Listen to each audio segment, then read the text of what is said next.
Hello and welcome to a Darker Days Darkling. This is Darker Days Darkling number 20, and this time around, in a planned series of short Darkling podcasts, I, your single host from the Darker Days, Chris, is joined by a friend of mine and also previous member of my roleplay group, James, and we will be discussing in this series the joys of designing and planning your gaming group, chronicles, and episode. It'll make more sense with the series as it goes on and as James introduces himself. So, let's have a bit of background first on all this. So, James, tell the Darker Days listeners a little about yourself, or what you're willing to tell them about yourself. Go for it. Okay. I've been a geek pretty much as long as I remember. I played a lot of video games, lots of roleplay stuff on the PC and PlayStation.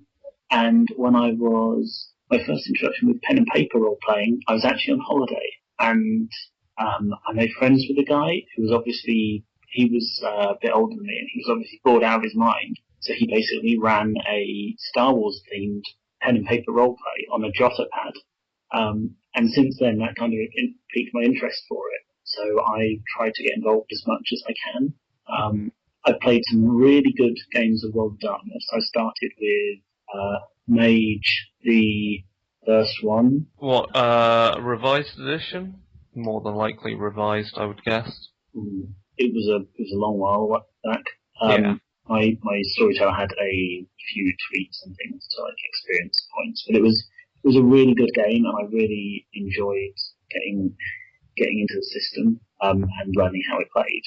And then when I've gone on to run games, I've often ended up running Dungeons and Dragons games because it's a lot easier to spin them on the fly. I've always found storyteller games a little bit intimidating, the idea of running one. Oh, well, that's something we can get more into in a little bit. So, let's see. So, as a bit more context to the listeners, so obviously they're aware that I'm now based in Germany, having moved here since back in December. And the thing is, James recently, he moved over to Germany a month before I did. So, and James, you were part of my own gaming group for how many months? You basically left and fucked off to somewhere else before we even finished our Vampire Chronicle. But yeah, you took part in my Vampire the Requiem game. You also took part in the intro game that I did, which was because obviously we had some people that were new to gaming at that time, which included my wife Sam and also some other people. So we played some Unhallowed Metropolis, which listeners, if you go back a few Darklings, I actually review Unhallowed Metropolis revised, and then of course James actually had the joy of taking part in Changeling. In Changeling the Lost Venice, where I ran a kind of a one-shot, really. That was kind of a...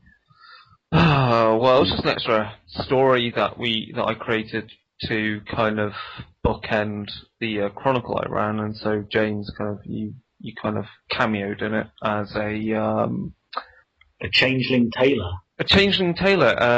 What was it? It was a cloth elemental. Cloth elemental, yeah. Which is an interesting concept, but works really cool. What other stuff do you get up to, James? Not to give away too much, you're into game design. I guess we shan't say who with or anything. I'm NDA'd up to the eyeballs. Exactly. But I work in game design. I've been before that I was a games tester for 3 years, so I'm used to finding holes in systems and poking through them. You play a lot of Magic the Gathering as well. I've played a lot of Magic the Gathering back in the day. I think for listeners as well, I'm sure they're aware of my gaming history. That includes D&D, Vampire the Masquerade, Mage revised, pretty much all the World of Darkness games, new World of Darkness games going I've either run or played in now, barring Geist I've not played or run yet, but then again we're waiting for the update of that. And what else? Promethean, maybe? Promethean? Oh no, I've not run that. Good point. I've not run that or played it, but then that's kind of a scary one to run. And obviously I've worked for Games Workshop part-time, so I've played far too much wargaming stuff, a lot of wargaming stuff.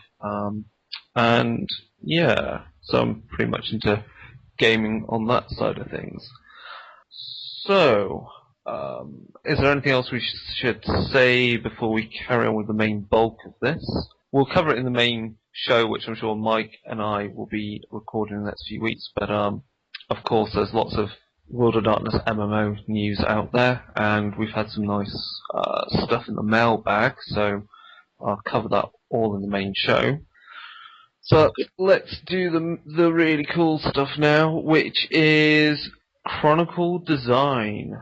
So I've got as my show notes here, Darkness Begins, which is basically where the hell do you begin with any of this stuff. To give an idea, I originally got into role-play gaming through D&D. So D&D Classic Edition box set, a black box with Red Dragon on it, had lots of bits in it. And my parents picked that up as from the local model store, gaming store, simply because it looked like another game. They didn't actually know really what they were picking up. They just knew I did wargaming and thought it was a tabletop game of some form, typical board game, which of course it was not. And you go through it, and it's the typical shows you how to play through it on a little map. And then you're into like designing your own dungeons with grids and leveling up and all those things. And it was as I was getting into that, there was, I don't know, James, if you ever picked up Arcane magazine when it was out in the UK. They had about, I have. Basically, anyone out there with some money to burn on these things, because they're quite expensive now and rare, they're a series of relatively good gaming magazines, independent gaming magazines that cover war games, CCGs, and roleplay games. Which there were about 20 odd issues. It was a UK-based magazine, and the one I got was the first one I picked up was like issue 12, I think. So already there'd been too many out for me to kind of have the lot, but issue 12 had How to Run a Political Game, and it's the best arcade magazine I have. And if you could find the articles on these things on the web, it's brilliant. But to put it this way, I read it and I was like, bloody hell, that's what I want to run. And I ended up running a political game, a political conspiracy game, for a D&D game. Oh, wow. Assassinations and everything, and I made a map of the entire city and a map of the sewer network underneath it, and yeah. So that shows you what one article in a good magazine can do to a simple D&D player at the time. You just kind of go, I want to do more stuff with the game, rather than just leveling up and putting spikes under doors to stop them closing and stuff. Yeah. Also, in that same magazine, there was a review of Star Wars 2nd Edition Revised, which was by West End Games at the time. And that's a notorious game for having so much stuff that was brought out from the expanded universe. Like, there was metric tons of, like, information for it. I've actually worked on the Star Wars game, and the amount of stuff in the expanded universe is ridiculous. Yeah. You have sentient rocks which have to be put inside a droid, and then they end up being Jedi, and some of them go bad and go to Sith. Yeah. Well, this was obviously when West End Games had the license to it. That was before any prequel films. So, Star Wars was still kind of like not too padded out in. Well, it was padded out, but they were not in. George Lucas hadn't screwed it over anyway, and it was still it was an exciting setting to look at. Yeah. And again, that game had a really good. That book has a really good games mastering advice in it on how to get ideas, and how to plot to plan out your chronicles or your series of games, and plan out your episodes by scenes. And it was all about how to tell a good story, and feature the idea of scenes very much in the same way that World of Darkness has that. And it was like getting your ideas from newspapers. Just look at the news and just twist that story into something more sci-fi. or from books or film and everything. And also, the game was very big on using props. So if you were having starfighter battles, actually have some starfighter figures to represent where things were, or as much kind of like visual representation as possible as you could have, or background music, so it was like saying get hold of a Star Wars soundtrack because everyone will shit their pants when they hear the Imperial March. Yeah. So that obviously ramped up the style of game I was doing. And then, of course, through another arcade magazine, I learned of Vampire the Masquerade, and I bought that and was like, wow, and that changed everything. So, and of course, when I got Vampire, what was on TV at the time? Season 1 of Angel. So, pretty much my entire game was based in, my first Vampire game was based in San Francisco rather than LA, because LA was too obvious. Yeah, it's like, I've had a progression of going from a basic D&D game to something far more complicated, and it just takes the right kind of inspiration for that. Yeah. Sorry. Go for it, yeah? I always find, I've done a lot of D&D games because I move around a lot. The terrible thing is you have lots of short-term contracts. Yeah. So, yeah, I've done lots of D&D sessions because they're very simple, and it's also really what was much easier to get as far as games go. Like, the World of Darkness books have always been a bit more specialist, whereas sometimes even normal bookshops will have D&D. Yeah. Okay. So, as I say, you originally said that you find D&D easy to do, and yet World of Darkness may be intimidating to approach when trying to run a Chronicle. So let's put this in context for the listeners, the fact that you are looking to run a Chronicle very soon. Yeah. And you're starting from scratch. You have you don't have any. It's the first time that you're running. You're planning on running Mage. Yeah, I want to run Mage ideally. Yeah. So, okay. So, what is it that you find about World of Darkness intimidating about running it? I think part of it is, I mean, not to do some blatant flattery here, but I've had some very good storytellers, yourself included. Thank you. And that means that the games I've played have been, I feel like they would be a lot to live up to. Whereas Dungeons and Dragons, I've had some quite bad GMs, so usually there's not that kind of performance figure. D&D, everyone expects you to pile into a hole in the ground and club some goblins or stab some orcs, and that's most of what anybody wants. Whereas World of Darkness, lots of people have quite high expectations. So they want these epics, they want these conspiracies, they want backstabbing, they want darkness, they want gritty, they want stories that kind of they want elaborate stories that kind of weave together themes and plots, and that's tricky to fit around things as well. Like to try and to be working in in an industry where you can suddenly be given lots of extra hours in a week, having the time to do that planning is like, yeah, I've gone to D&D sessions before and just flown by the seat of my pants for a whole 4-hour session. And yeah. Okay. Well, I think that's all fair enough. I think a lot of people would sympathise with that. Now, most of your stuff that you've run for D&D, how would you describe them? Were they one big on-running story? Were they more, or was it more sandbox, or was it stuff that was played out of the box essentially? I've not really run anything from pre-written adventures. Okay. I've always come up with something, and generally, originally my first big campaign I created was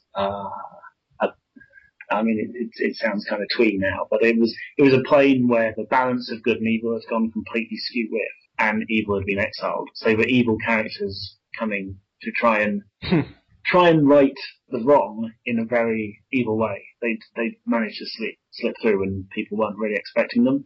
Yeah. And it was quite interesting for me because it was like my first big campaign that I'd done. So just like little one-offs here and there. But I did a lot of preparation work, and then the players completely, utterly smashed through everything I've carefully prepared. So after that, I think like I prepared something that I thought would last me maybe 2 months, and they got through it in 2 sessions. Yeah. So then it was just like, okay, right, there is a thing here, and you will deal with this, and this stuff happens, and there are traps and monsters and things appearing as I can think of them. And that actually they seemed to enjoy that more than my carefully created stuff. So I think that's why I got into that habit of running D&D, like off the top of my head. Yeah. Okay. Well, I think it depends upon what the expectation of the game is, and I often make it clear to players, especially when it's a brand new group of people playing in games that I run, I make it very clear the type of game I'm going to run and what I'm not going to run. Yeah. And, when the idea that you can play D&D can be played in many different ways, but also the default kind of approach is that very antagonistic kind of I'm the DM and you're the players, and I'm out to kill you. Yeah.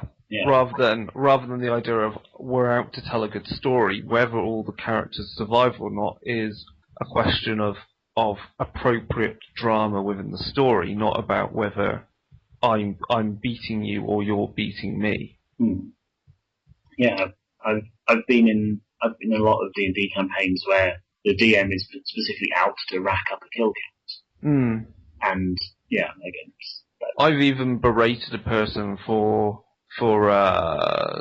essentially killing off their entire party of characters when, from what they were telling me, is they planned this whole load of stuff and then he had a total party kill in the very first session of the game. And I was like, well, what's the point? What is the point of killing off the entire party? Yeah, it doesn't... I mean, really, that's one of the things that is so different about World of Darkness. Or at least that appears different about World of Darkness, is that the storyteller he's a storyteller. He's collaborating with the players to create something.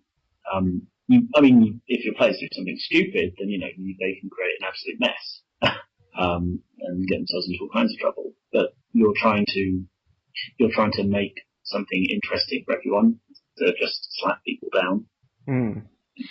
Okay, so we have your expectations of what you think you should include in a D&D game, not a D&D game, a World of Darkness game should include, as opposed to say a D&D game. Okay, and I would say these expectations are the same for any other type of game. I mean, let's look at how I ran Unholy Metropolis, was essentially a World of Darkness game that was tongue-in-cheek, or the same sort of expectations I would have of a D&D game, World of Darkness game. I would have of, say, something sci-fi wise, Star Wars or Fading Suns. I run in exactly the same manner. Or even something more fantasy style, again, Exalted, or Warhammer Fantasy Roleplay. So let's look at the choices to make when beginning to create your Chronicle. D&D you can play, as I say, as modules, or you can play it as kind of like you go through dungeon upon dungeon upon dungeon and map upon map upon map. And that's basically one big long story or very sandbox. Or you could play in a very episodic manner, so where the Chronicle, the series of games, are all tied together to create one big plot, very much like any TV series, where there are a number of subplots and story arcs, and or you could play in a very sandbox way, where you're given the setting, and you don't really have a designated end to the series of the story. You just keep playing and let the setting react to the player's actions, and it's very sandbox in that sense. And you can compare this to different ways and say games work. So, for example, Grand Theft Auto is maybe one of the best examples of something that's considered very sandbox in some respects, but it can also be considered very episodic in others, because you have a series of missions in there. You could even say a game like Assassin's Creed is very episodic and has sandbox elements, because again, you can you have set story arcs within it to go through. Yet you don't have to go through them, A to B to C. You can actually do, B, C, D, and E can all be played in any order, but it still gets you to the same end. I mean, the world's not so reactive in games like Assassin's Creed. No. I'm trying to think of. Well, it's not. When you say that, it depends which one you've played. I mean, depending upon what things you do at certain times, the world can be your next move can be more or less challenging. Whether you've taken out a certain guard tower early or not. So you can have that, and like the same in like Grand Theft Auto Vice City. Depending upon which order you do the missions in, it can actually make a difference of how violent gangs are to you at particular points in the game. So certain side missions are easier to do if you haven't done the main plot bits earlier, because then you're not going to get shot when you go into those areas. So now you're planning something more episodic, would you say? Yeah, I mean, I've been thinking a lot about the story that I liked, and I guess like part of it is based on I've been watching a lot of Buffy recently, Yes. and I like how smaller episodes, even though they might not seem to have particularly much to do with the grand plot, contribute in their own way. And this is something that continues in shows like Supernatural and Warehouse 13, and X-Files and all kinds of things, where something in the episode will go on to character development. For example, characters will switch places, and one of them will mention how hard it is in the other character's position, and that kind of stuff really helps. Though this focus of the episode is different, like it's on a particular monster of the week or science of the week kind of thing, you have it building towards some big revelation at the end of the series. Yeah. And that's kind of what I'd like to do. I'd like to have a climax to kind of a series of events. Mm-hmm. And I think that's also easier to deal with, because the players that I will likely have when I manage to get started are all going to be new players. Yeah. So I want to be able to introduce them to small things that they can overcome, and they can actually think that yes, we are being presented with problems and we are solving them. Yeah, so it kind of allows you to showcase parts of the setting and the game in a manageable manner. Exactly. I think the important thing to note with episodic is that you have to be careful with episodic that it's not railroading. So my point with episodic is that you should plan ahead.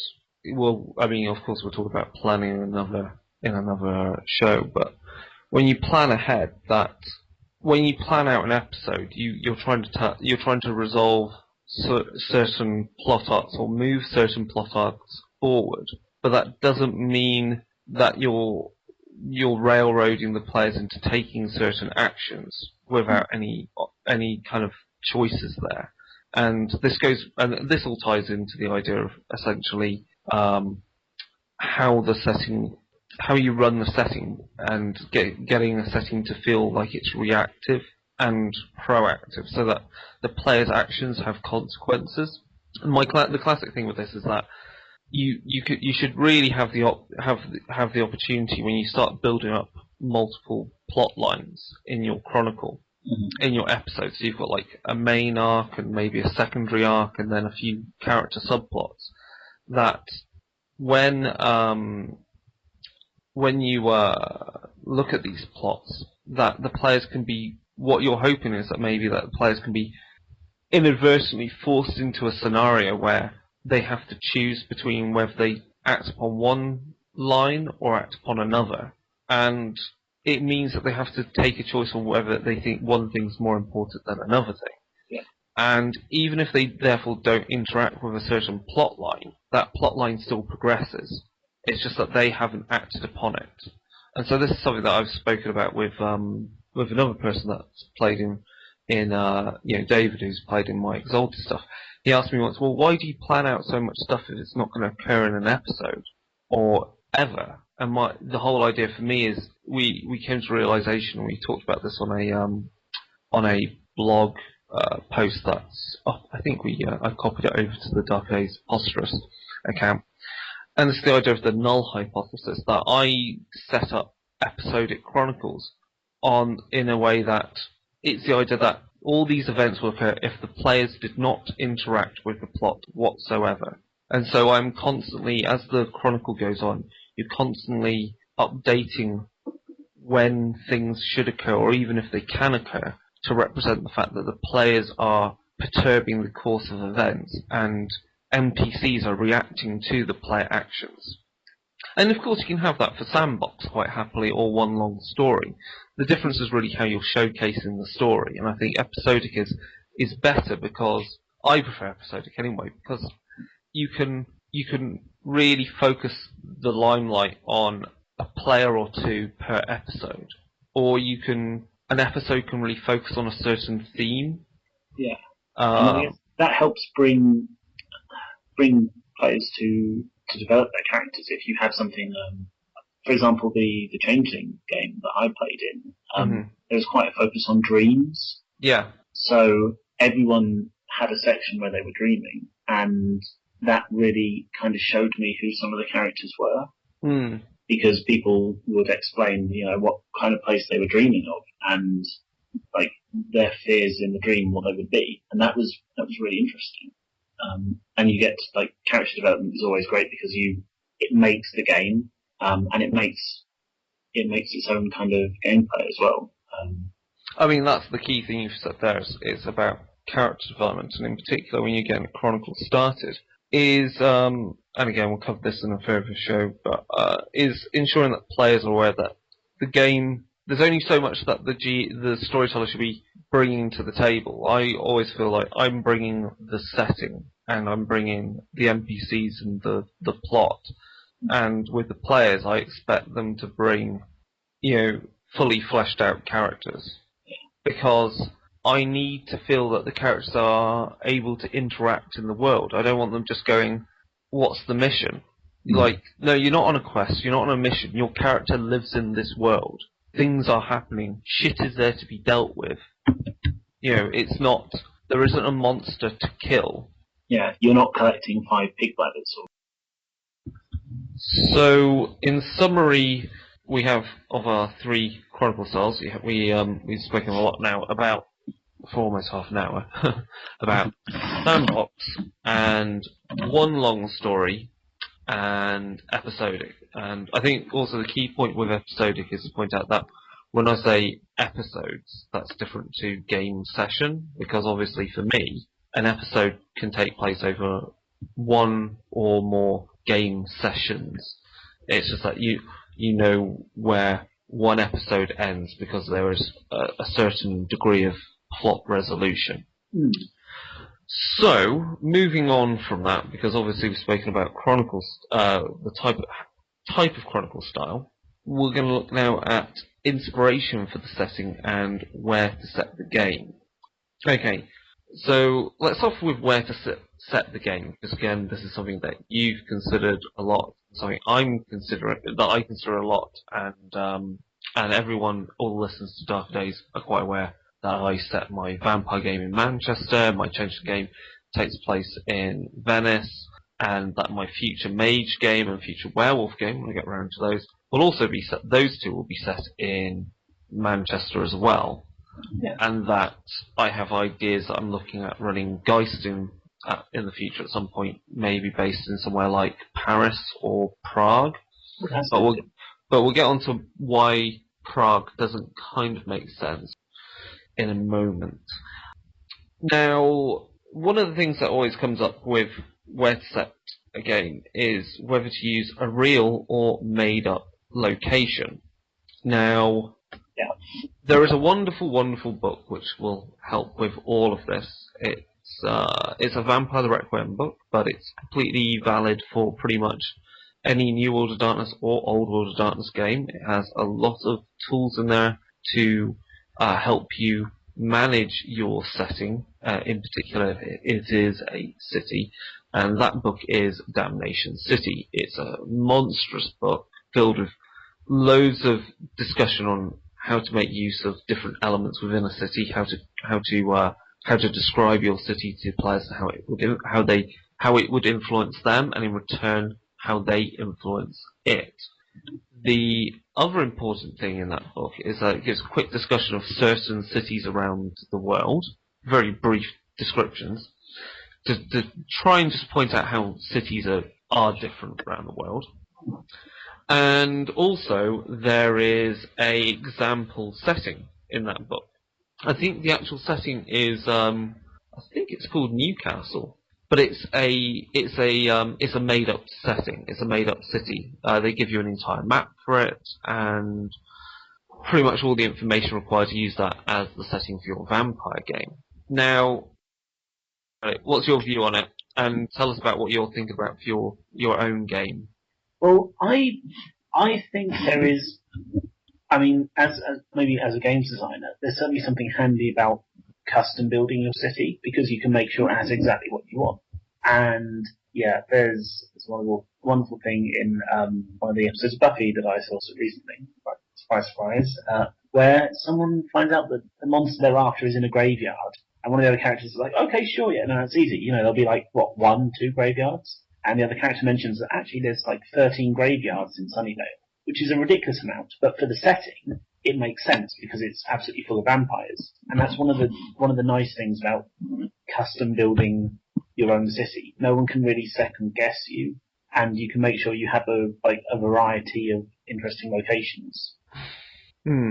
Yeah, I mean that's the first obvious advantage of using a custom-made setting, city, whatever, is that you as a storyteller have full control over the details of it, and you can't have a player go, well, no, you're wrong, that place isn't there, it's actually over here, so that couldn't happen. Yeah. But then that, to me, is just a sign of not doing your research properly.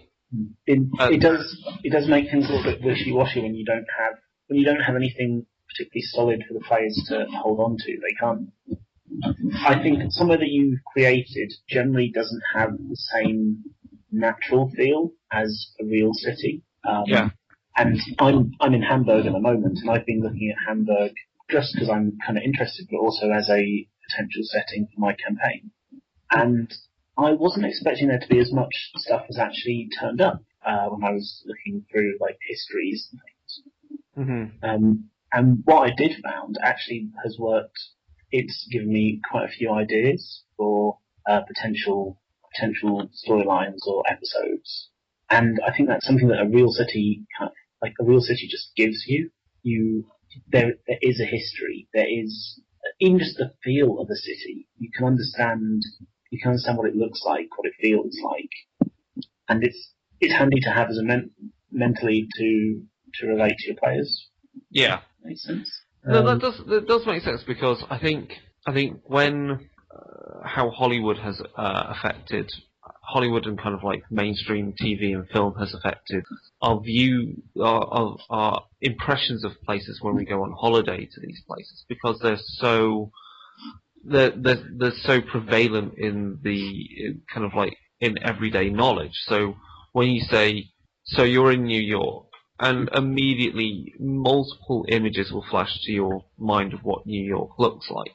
Yeah. And the same happens if you say you're in London or you're in Venice, obviously. You know, you can. The nice thing is that you can choosing real places. You can pick cities, and they have some sort of iconic imagery with them, regardless of which city it is or how well known it is. There is, you can really make use of that, and I feel that the best thing about making use of a real location is that usually it's stranger than you'd actually. It would have something stranger in its history or its layout or its design that you, working from scratch, could never conceive of. And also, I feel that so long as you as a storyteller have done sufficient research beforehand on said location for your game, which, you know, some people might go, well, that just sounds a bit too much hard work, I don't want to do that, I just want to get into playing the game. Well, fine, but I'm all about trying to give an immersive feeling to the players that they actually, their characters are in the city and walking the streets of it, or I say city, I mean whatever location. And I think using real places gives, as long as you've done the research so that players don't have the drop on you using out of game knowledge, because even though they're not meant to, they do sometimes. It means that players still have the opportunity then to do some real world research if they want. So if they go, well, I want to play this character, does that kind of make sense? Like, well, I'm not too sure about, you could say they want to play a businessman who's in a particular type of trade, maybe, like whether it's, say, automotive industry or something. You can give that back as a exercise for your players to go back through and research that in the setting, to go, well, the city has this. It doesn't have as much of an automotive industry as I originally thought it would have, but there's a few things outside of the city that kind of fit. And it means then that you've given a reason for the players to do their own research on the city and just get more and more attached to the setting. And you can't really do that with your own setting, because you've got to write literally the entire history. Now, some people will go, well, you've just got to write out the main events in the timeline of the city. It's like, well, that all sounds very easy if, say, you're trying to make up just. I don't want to sound kind of snarky or anything, but that seems fairly easy to just make up a city out in the middle of America, because you don't have to write maybe too much history. But I couldn't write a history for a made-up city that could compare to the actual history of Manchester, for example. There is far too much shit that has happened there. Just far too much. Too many events that can be used for any link to any supernatural creatures or whatever, working over the ages. And the same for Venice. I mean, you just can't make that crap up. It's just so, Venice is so unique, and so many events and happenstance come around to shape that city as it is. It would require too many man hours for me to write that.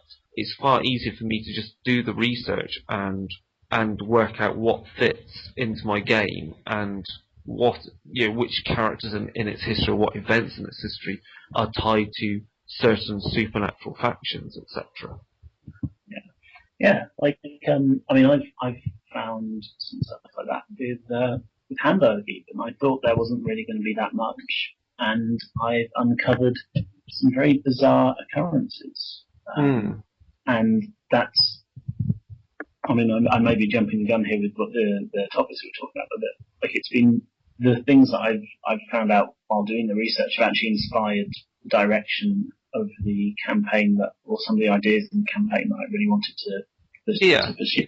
And that's something that you get in a real city, because in a real city, it's not just when you design a city, the city has a history, but it's the city as a whole. When you have a real city, areas have a history, streets will have a history, and everything, like, it all builds into itself. It's even the smallest locations have had things happen. Whereas, when it's something you're making from nowhere, there'll be streets, and it's just this is a street that connects one place to another, and it doesn't have any existence. It doesn't have any weight. Yeah, that's definitely. I think that's it. As you say, it just feels a little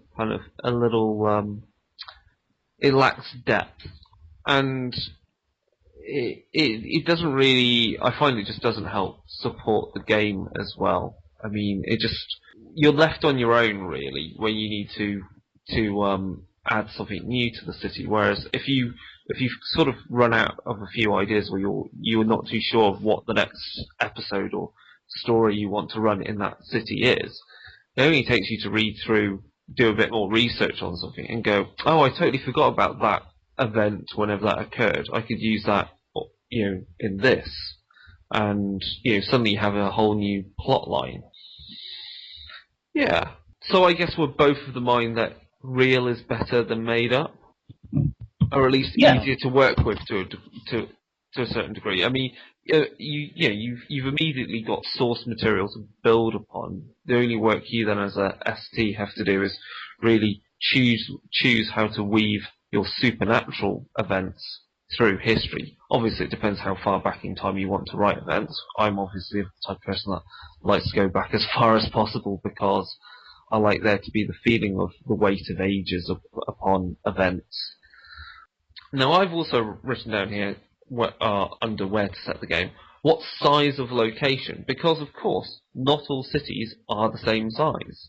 Let's take, for example, again, the classic example is Venice. Venice has been down the ages of critical importance, but Venice is not very big. It really isn't.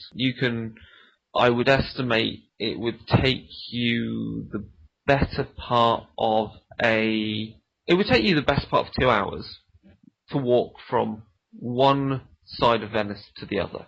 Oh, that's not very big at all. No. And it only takes that long because as the crow flies, it's even shorter. It's just simply because it's not a straight line. And it's certainly not a straight line even compared to say, walking through the inner city of, say, Paris. Paris is a large city, but I can tell you can walk. To go about the inner city, it's easy to walk around, and you can get from one end. You can basically get from one end of the main city centre to the other in about the space of half an hour to an hour.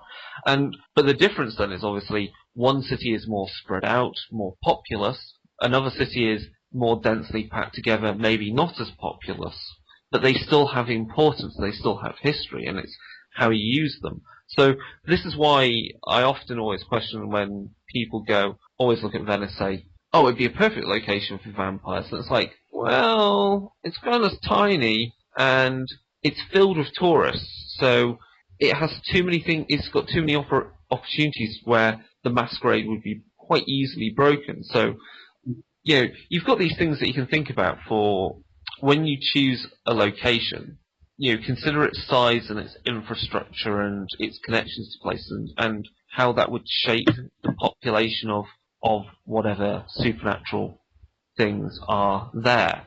Again, it's like compare, say, London. London's fucking huge. Yeah. London's massive. And you then compare that to, say, if you wanted to run, choose another city in the UK, and we can consider, just trying to think of a city is actually in comparison quite small. It's still a city, but it's very small. It's the whole difference of how that can influence the type of game you're running and really the cast of characters you have to write. Because a smaller setting can also mean that player characters can easily have more importance to the setting, if that makes sense. Yeah. Because you've got a smaller cast. So the example would be if you've got a very small city, then the vampire population is going to be very small. There might be someone that calls himself Prince of the city, but it pretty much all the vampires in the city have a role to play because those roles have to be fulfilled for everything to work right. Whereas if you choose a larger location, then your player characters could be just any old group that blends into the background of the whole multitude of people that exist there. Yeah, people who really slip between gaps. Yeah, exactly. So I think you can, when choosing a location or creating your own location, that thinking about the size of the place is quite important because and again, there's nothing stopping someone, say, running their setting as London, maybe, but only focusing on depicting characters and events mainly from a particular portion. Mm-hmm. And that way it gives the idea of, how the things that are important to them that influence them are the local personal horrors in that area.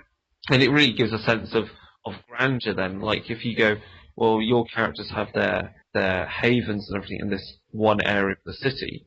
We'll be dealing with stories that all deal with this one area of the city. So again, go back to Masquerade, so Breach of the Masquerade, or if it was Mage, hauntings, or so forth in that area.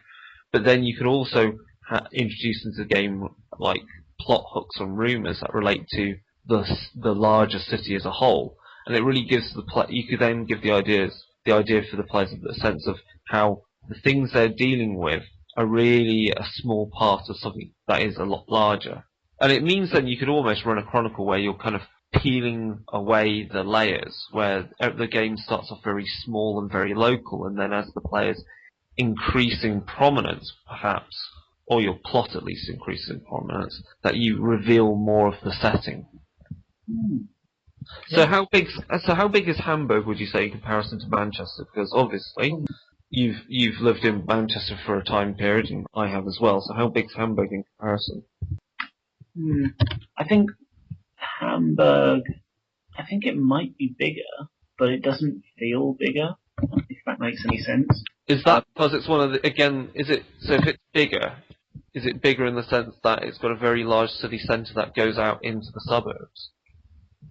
I think there's like the space of Hamburg, the suburbs are kind of all connected into it with the rail networks and things. So the area that it kind of draws people in from is quite large. The city centre itself is what? How does it feel? I mean, how would you describe it? The city centre is nothing. There's hardly anything there, and that's the thing. Like there's lots and lots of people living there, but the actual very centre doesn't feel like there's very much. Yeah. Like there's a big lake, which is the Ulster, and around that there's like a cluster of the shops are clustered and things, and there's my office, and then you get a little bit south from that and you find the Elbe.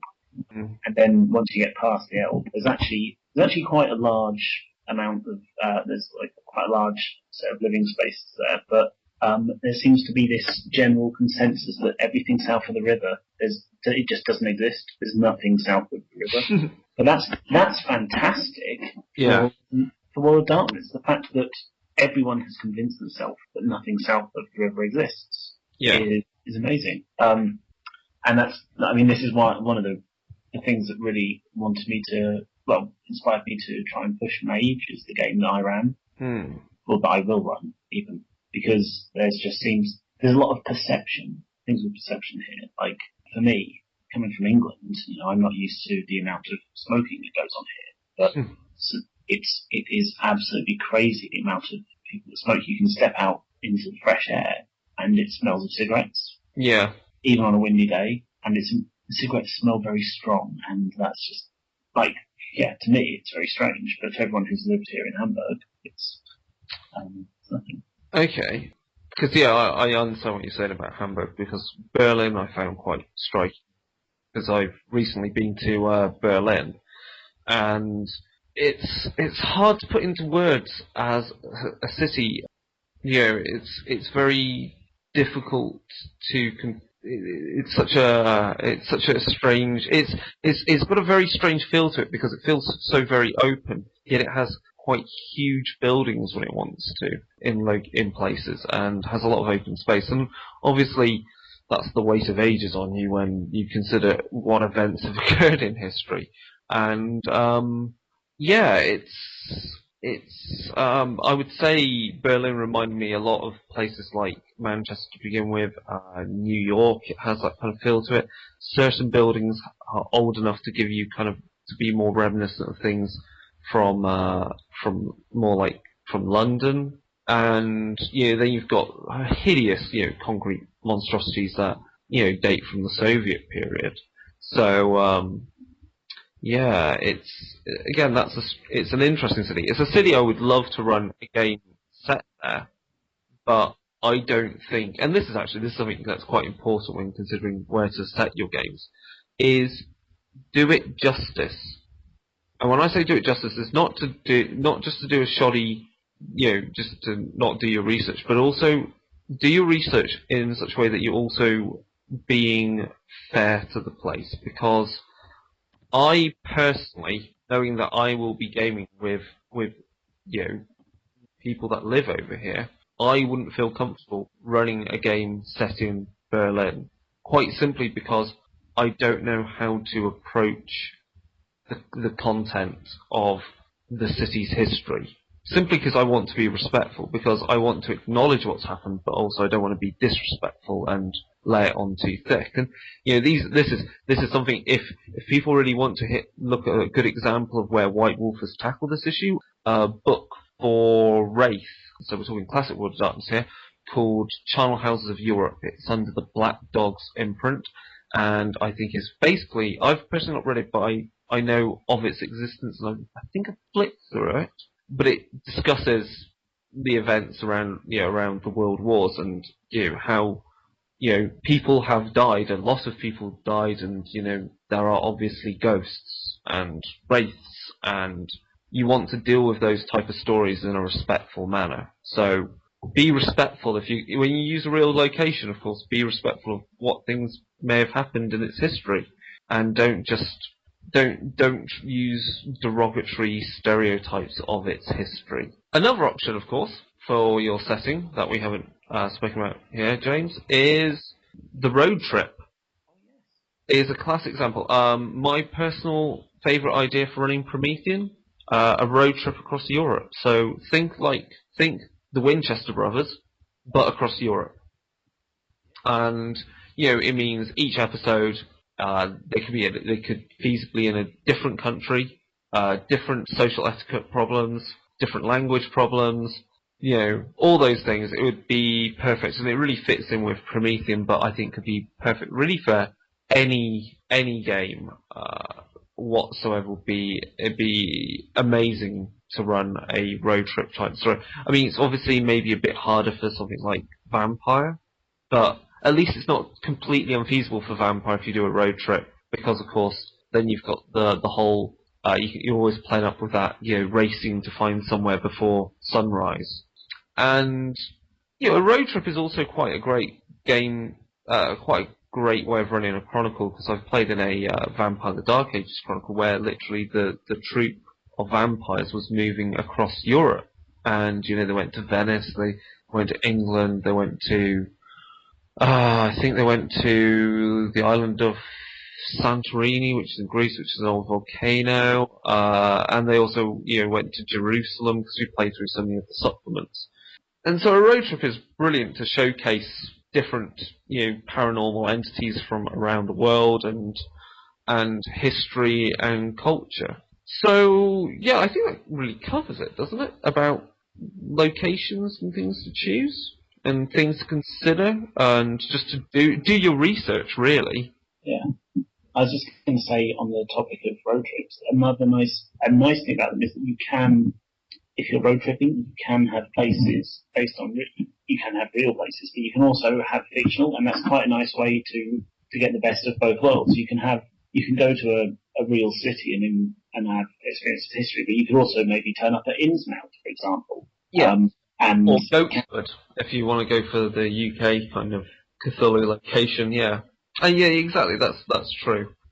Oh, the other thing I was going to say, with where you choose a location, I think if you're choosing a real world location to set your game, either choose somewhere which is featured heavily in TV and cinema, or use somewhere you have actually been and spent some time there, because I think it's one thing to run a game in London, set in London, because everyone has a feel for what London looks like, even though really what they think is London is a small fraction of the story, the same as it is with New York. But at least all the visual cues are there in people's minds already when they sit down at the table to play the game. If it's somewhere else, somewhere not as well known, I think it's more important to have, at least the person running the game, to have been there, to then also make sure you put on your blog or wherever you're keeping any notes, or say you've got a slideshow that you run on your TV when you're running the game, to have pictures from that location, from that city, just because it adds to the immersion, and it means people get a feel for what the city actually looks like, because cities have a character, they have a definite mood and a definite theme to them. Okay, so the last thing we want to cover is inspiration for your setting. Where do we look for things? Is there such a thing as too much?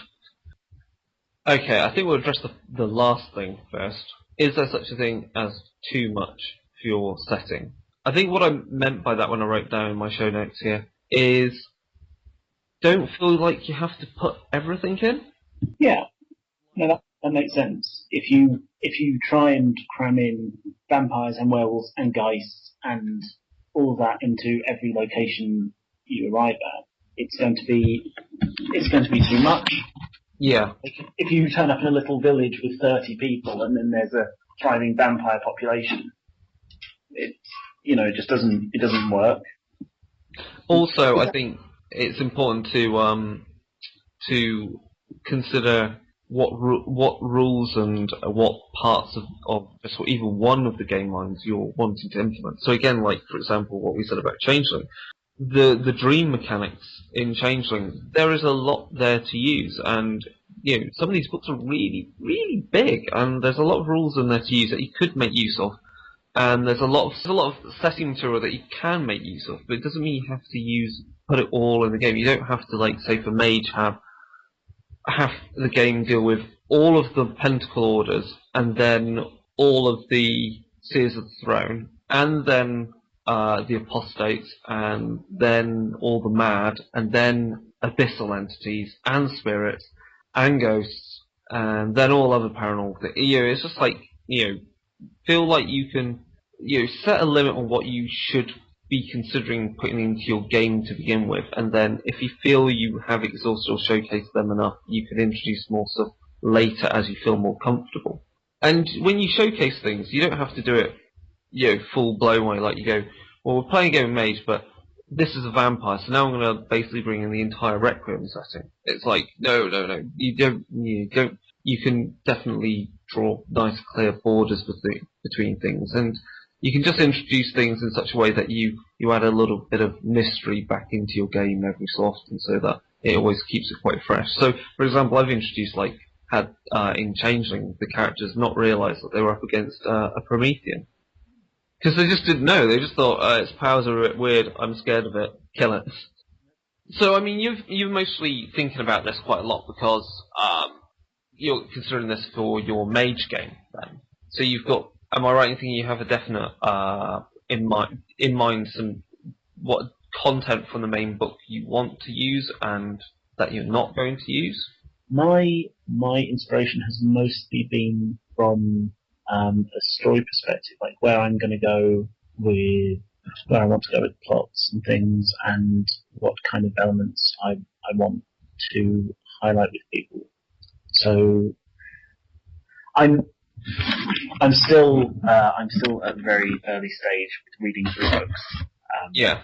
And I'm going over them again and again. But I'm working mostly from core books. So I have, my whole library here is I have my Mage the Awakening book, I have my Chronicler's Guide, and then I have my World of Darkness core book. But that's pretty much what you really need to get started. I mean, again, it can be quite overwhelming to new storytellers to feel maybe that they have to read the whole host of books. You really don't. There's enough there to get started with in those core books, and I think you can get a lot of gameplay out of it well before you need to think that you need to read anything else. I think the other books are really good when you want to feel like you want to add a bit more detail. Like I imagine for what you've told me of the Chronicle that you are planning on running, that the Seers of the Throne book is quite critical. Yeah. And it's a bloody good book, and if anyone go back to the most recent Darker Days podcast where we had David Brookshaw on talking about Seers of the Throne, it's an awesome book. Check it out. There's plenty of information in there to add a bit more detail. But in the core book, there's enough there about the Seers of the Throne to make them a scary antagonist, correct? Yeah.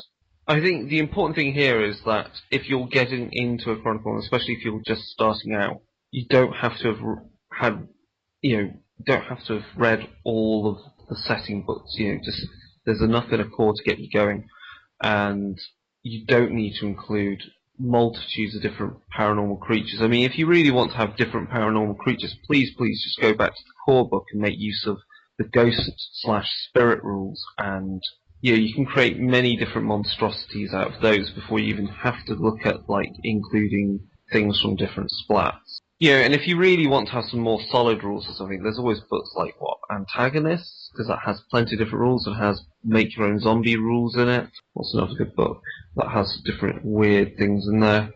Possibly Urban Legends. Yeah. Okay, so finally, inspiration for your setting. So you said you've let's really get behind your thinking process for your upcoming mage game then. Okay. So your main source of inspiration, you would say, are the city of Hamburg itself?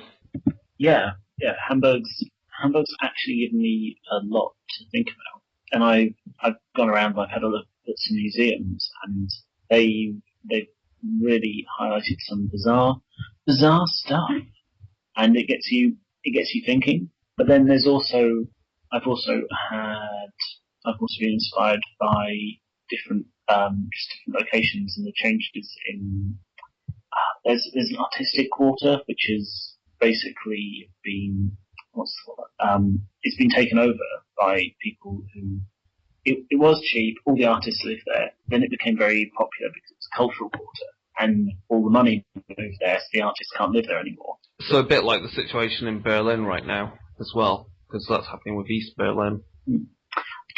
Gentrification, that's what Yeah, they're really against that over here. They really fucking hate it. Which, to be honest, I don't blame them because look at what happens with London. They gentrified places like somewhere that was hip and happening, say like Camden, and now the next big place is Shoreditch. So yeah. Anyway, carrying on. But yes, that's kind of made me think about like the fact that culture's being crushed by money, and that kind of that reminded me of things like the Invisibles. Yes. And as soon as you get to the Invisibles, you've practically got you've got a good setup for a mage game there. Yeah. If you because Invisibles obviously is one of the prime sources of reference for Mage the Awakening. If anything, Mage the Awakening feels more like the Invisibles than Mage the Ascension. I would suggest I've got like the first 3 issues on my tablet because you can down on the comic app. Because Invisibles is Warren Ellis, is it? Grant. It's Grant. No, it's Grant. Sorry. Yeah. Okay. Get confused. Anyway, another good series is Transmetropolitan. I think I've read one of them, but it seemed bizarre. But I think you would find it bizarre but useful for possibly some inspiration for your Seers of the Throne, especially for something like Panopticon. Okay. Yeah, basically, how much did you hear how much I waxed lyrical about Panopticon in Darker Days 34? It was like, oh yeah, love Panopticon. But I mean, for your Seers of the Throne, as you were saying about the whole money and corporations crushing people's freedom, that's very much a classic kind of free council versus the Seers of the Throne. In particular, there's a group of the Seers of the Throne called what the hell's their name? Oh wait, it's the Ministry of, I can't remember what the Ministry of. Ministry of Memon. Yeah, it is Memon. Yeah, which I've got my notes from when we had a chat before. So. Good. All right. So I did reference it properly. Cool. Okay. So obviously comic books are having an important influence on what you're doing, and the actual history of a place, the actual culture and the society of a place is influencing things. I guess then in the same respects, even political events recently are mostly kind of inspirational for how your Chronicle would work. Because I can see you gain quite a bit of inspiration from like stuff to do with like Anonymous and lolsec and all that stuff and how hackers work. Because again, that's a very much kind of like freedom versus control.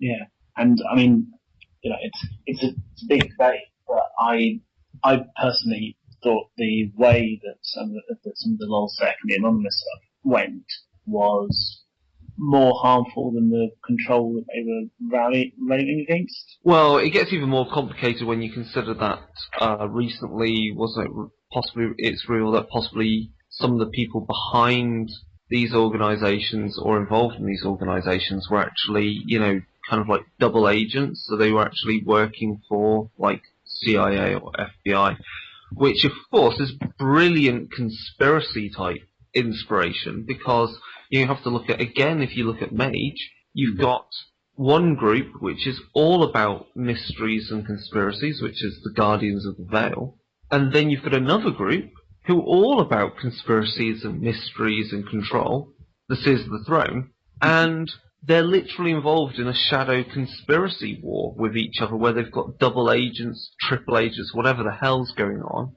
And you've got that whole sense of paranoia due to you never know who's listening, watching, or when I say listening or watching, whether that's by mundane methods or by magic.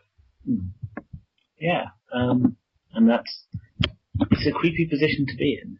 Like when you don't really know who's listening, but you don't know who to trust either. Yeah.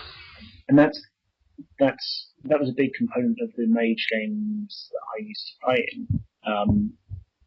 We got started and we had some Gandalf character telling us like, oh right, there's a thing and you need to go and do it, and we went, okay, sure, right, that's what you do. And then as we went on and did these tasks with him, we started to really think like the stuff we're doing is pretty dubious. Is our boss a dick? Yeah, well, I know where you're coming from with that. You only have to play in a technocracy game, and you immediately go into the game going, my boss is possibly a dick, and then you're basically spending probably half the Chronicle trying to prove whether he is or not, and then realizing, well, maybe he is, but actually the bad guy isn't these people in our organization, it's this guy over here. It got very, very, it can get very complicated, but it's one of the best things about the game. But then you said about the whole Gandalf character thing, that's quite important because, that is a perfect teaching tool for your players, because you suddenly make them proactive, because they start realizing that we've been given a mission or a job or a quest, for want of a better term. But anyway, they've got a task to do, and then they've been blindly following orders, and then suddenly the players will hopefully realise that actually that isn't the best thing. They should come up with their own plan of action more often and be more proactive. Which goes back to my whole thing about how a Chronicle can have this event calendar that gets modified by player action. Okay, cool. What other stuff's been? So you've been watching a lot of Buffy. I've been watching a lot of Buffy, but this is like things like Buffy. I've mentioned before Warehouse 13, Supernatural. I would say the cool thing with those things is that they potentially, even if they're not an immediate source of plot lines, they're a good example of pacing of a story or how much content to put into a story. Well, I say into a story, into an episode. Mm-hmm. Does that make sense for you? Yeah, but the kind of stories that you deal with, most things are a one episode shot, but over the course of a season, you have the big story that you're working towards. And yeah, you kind of get a feel that sometimes a monster doesn't really have to stay around for very long. A threat can raise its head and players can deal with it, and that can actually be enough. Yeah. The fact that they've dealt with something, because it's what that threat makes them realise, and that's, for me, that's the real meat of it. Like if you have a creature that feeds on fear, you end up finding out what your player characters actually fear. Yeah. Because you get them to develop their characters in that way. And that's kind of cool, because as you said, it allows you to showcase something, which, as you said, is, say in that case, is fear, and however you want to investigate the concept of fear. But also, that's your main plot for the episode. It doesn't stop you having the larger plots carrying on parallel to it. Yeah. I mean, maybe someone set this on the loose, and you might get a hint of how that's happened. And so, yeah, certainly the series I've been watching helped me out with that. But also, I watch a lot of horror movies. I read a lot of books. I just watched Wreck again, which is a fantastic film. If you want to see, a lot of horror movies are set out in the middle of nowhere. Wreck is amazing because it's in the middle of a city, and yet everything goes so horribly wrong. Yes, people should go watch Wreck. Don't watch the shot-for-shot American remake of it. Bollocks. No, Wreck's really good, and if anything, Wreck's an amazing film because even though I would say it has a definite conclusion. The beauty of that film is the ambiguity it still leaves with the origin of the I think the best way to describe it is paranormal Shitstorm. Paranormal shitstorm. Yeah, that makes sense. Cool. Sorry. Yeah, I mean, obviously, yeah, I watch a lot of horror films. I mean, hell, I'm rewatching season 1 of Smallville right now because I have nothing else to watch. But yeah, but even then you can literally pull an idea of from something like Smallville, you can pull a concept from that, and it can be either a paranormal creature or at least you can look at, say, the way certain characters work. So, for example, you think, well, actually, the concept of Lex Luthor from the series of how his character works would make a perfect, say, NPC for your setting. So you can actually pull whole characters almost from TV series and films and books and just kind of reskin them. Borrow mannerisms and little. Oh yeah, mannerisms. Hell yeah, borrow as many That's the reason to watch TV series and listen to them properly. Borrow mannerisms. Mannerisms work so much. Have I ever freaked you out with any of my mannerisms in any of the games you've taken part in? Oh, in the games, not so much. In real life, all the time. I think this is something that was really difficult to do. In my vampire setting, there's a Nosferatu character called Nails. Oh wait, Come across him? Did we have? I think we had an unfortunate run-in with him, and we. Yeah, you did. You did unfortunate running with him, didn't you? Yes. We kind of didn't get to talk with him very much because we. He was in the middle of feeding, and you pissed him off. You walked in on him, and he was feeding. Yeah. Well, basically, I had Cat's vampire character when I did a Requiem one-shot that carried on from my setting. And, it felt rather awkward at the time before I did it. It was basically in character. I kind of held my thumb on my throat to give myself a very rasping voice to be his voice, and then proceeded to berate, shout down, and swear at Cat, which is very bad because it felt like, I think David's going to hate me for swearing at his wife, essentially. But she was okay with it, because essentially she just thought it was hilarious. But the point is, mannerisms really help, don't they? So. Oh yeah. Like I always like to play in character. And I play sometimes very much in character. So I will not just be, telling people what Chuck Taylor is doing. I will be Chuck Taylor. Yeah. I move around and I sit quietly in character. And it helps. Like you really kind of, and certainly for GMs as well, or storytellers, pardon me. It really helps make someone memorable. It can be really creepy, and that's one of the nice things with horror. But you can give away a lot as well if you're not just doing like a flat delivery. Yeah. For example, I guess I'm just trying to think of it.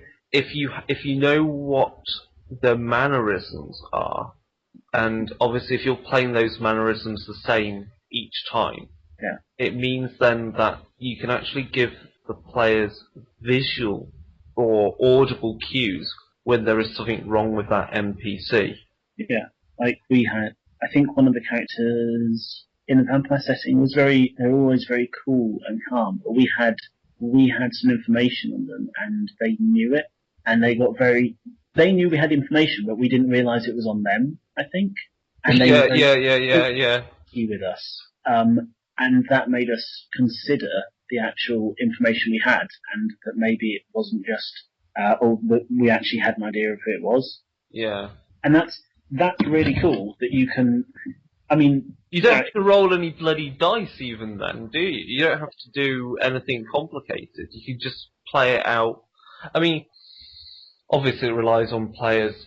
It relies on a certain amount of understanding between yourself and your players that they're going to pick up on these cues. And if they don't, or by all means, I think this is the warning we give. If you've got some players with you, or you don't think you can role play that out, please rely on the dice, because please don't start penalising players just because they didn't pick up the fact that your character suddenly isn't doing a certain mannerism anymore because he's completely stressed out about something.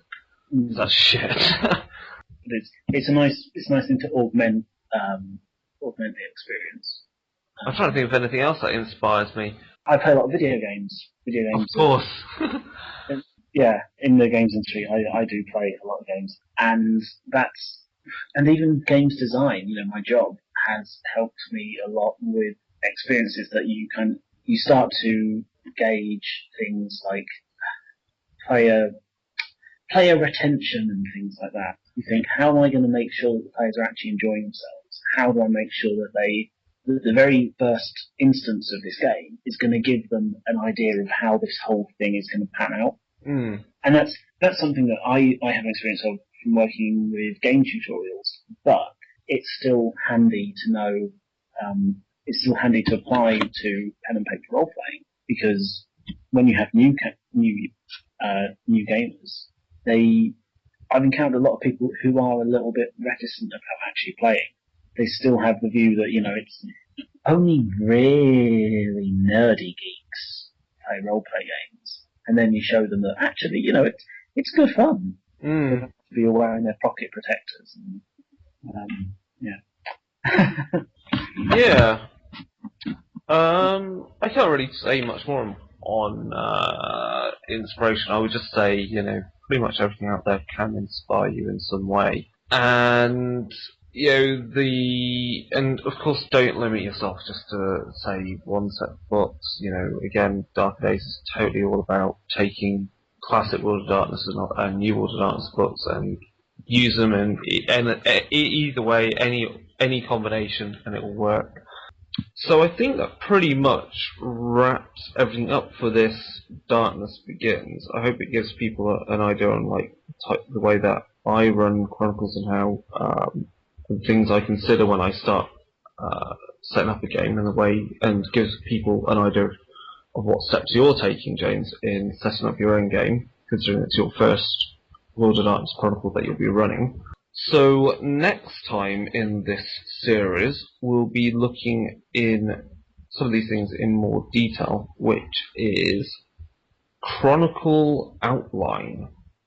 So just give people a rundown of what to expect. And this builds upon maybe more of what we've already spoken about, but it's what sort of preparation should you do? So this looks at NPCs, setting history, and a web of intrigue. Again, when is there too much, and how many other splats do you want to use, if any, and all the extra rules. It also will be looking at, can you have too many plots going on in your game, and when to realise a plot is possibly too complex, and also underestimating the length and complexity of your chronicle, because obviously that could happen. And also, what sort of player character combinations are you going to allow? So again, this is kind of like, is there too much in your game? It's all about, as a storyteller, setting certain limitations on the type of game that you're running to make it manageable. So until then, and hopefully we will record the next one in a week or so of this one, it's goodbye from me, Chris, and it's goodbye from my friend James. Goodbye. So if people want to get in contact with any comments on this Darkling or any others, or have any other questions or contributions they want to make, or have their own Darklings that they've recorded that they want to contribute, the email address to get hold of us is darkerdaysradio@gmail.com. And also we have a Facebook page where people get in contact with us there and post stuff up. If you have information for, say, secret frequencies. And also, maybe if people have ideas for what films they would like to see Darker Days do a World of Darkness treatment on, please tell us. We also have a page on Google+. We are also on Twitter. We also have a Phosphorus account, which is the Darker Days Phosphorus. The link for that should be found on the Facebook page. That's more like a place where I've posted up kind of blog posts and reviews, and people should feel free to comment there or submit their own blog posts or reviews of books, because I don't have time to read them all, or at least make reviews for them, so please do so. And also, if you have any time to talk to us at all, we have some forum space on wadnews.net, which was kindly donated to us by Harlequin there. So, again, go there, tell us if we're doing something wrong, tell us if we're doing something right. I think that just about covers it, James. I think that does. Right. So, goodbye. Goodbye.